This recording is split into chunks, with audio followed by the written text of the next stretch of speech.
Hi there and welcome to a new video. My name is Paul Willems and in this video we are going to start with a keyword research. In this video we are going to brainstorm for keywords. So let's start with our keyword research. And first of all, to start with keywords, it always starts with brainstorming for keywords.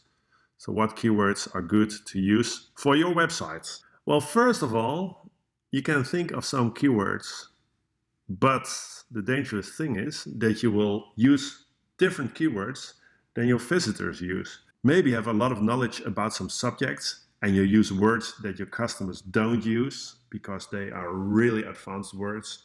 So you need to actually try and to see what people are looking for and try to get the right keywords.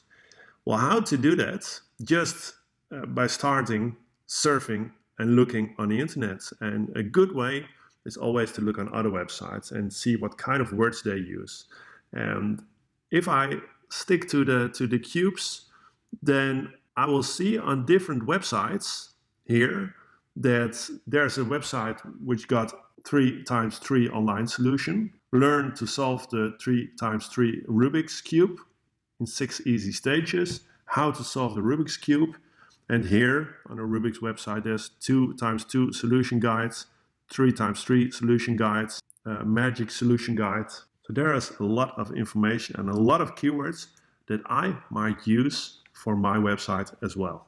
So secondly, there's a lot of information and a lot of help online what Google provides. For instance, Google Trends. If you do a search for Google Trends, you will find the program and you can put in a search term. So I put in Rubik's Cube and it will give you a lot of information. And for instance, the trends. And it seems that between 2007, 2008, there was kind of a hype for the Rubik's Cube. Nowadays, not anymore. Well, the words and the related words and the related queries that have been done in Google are here summed, and there's over 25.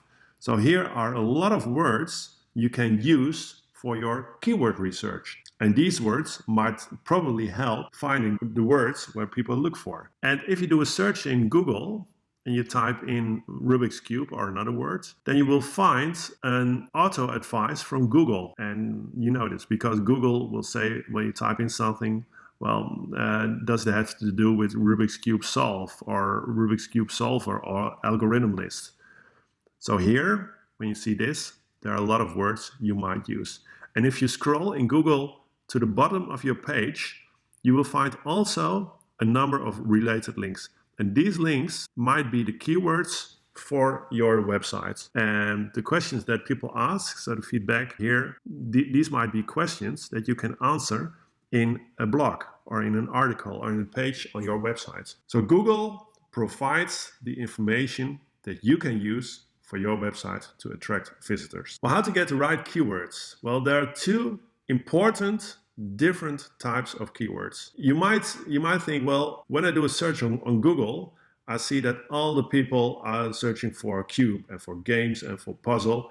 And those keywords, they rank really, really high in Google. But if you have an article about the Rubik's Cube and you use the keyword games or game, well, there are a million other games. So if somebody is searching for the word game, the chance is really, really small that they will search for a Rubik's Cube. So they search probably for a puzzle or a computer game or Risk or any other game, but not for a Rubik's Cube. So be specific. If you want to be found on the word Rubik's Cube, make sure that the word Rubik's Cube is indeed in those keywords.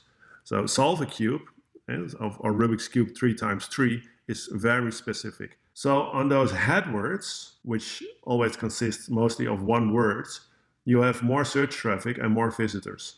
But they won't make any conversion on your website. And the conversion is when they actually buy something or even stay on your website. And if you do a search on the Rubik's Cube, there are not that many people that search for this word. But if they search for the word, they will likely go to your website because you have specific information about this word. And Google have said this is a very big issue. This is really important. So make your content specific and make it descriptive. So always use long tail words. So The words that you don't need to use, we call it head words. And the words which are specific, they always consist of multiple words. They are really descriptive, and if you look for Rubik's Cube 3x3, then you will find a page about the Rubik's Cube 3x3. Those words we call long tail words. So by knowing that, and by searching your own website and searching the website of your competitors, you might come up with a list of keywords. And we are going to make a Google spreadsheet. And I use Google Spreadsheet because it's free, it's usable for everyone, but this is something you also can do in Excel. So I'm going to take you now to Google Spreadsheet. So here I have a Google Spreadsheet, and once again, it's just free to use. And when I want to make a new spreadsheet, I just press plus, and there we have it. And I will give it the name SEO Keywords Research.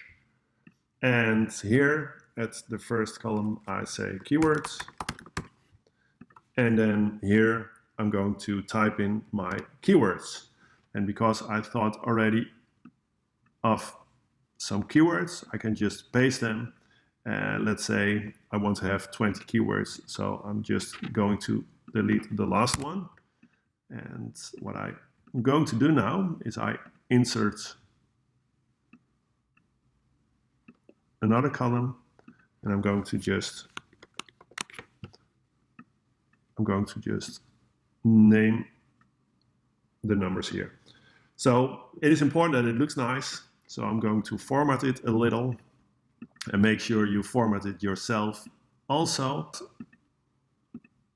especially if you make a keyword list for, let's say, a company where you work, or for your management. It's always good to have it look nice. So, and then let's make it like this. So this is my keyword list. Make sure you format the rest also, because we are going to expand the list in the next video. That's it. I hope you liked the video. If you like my videos, please subscribe to my channel.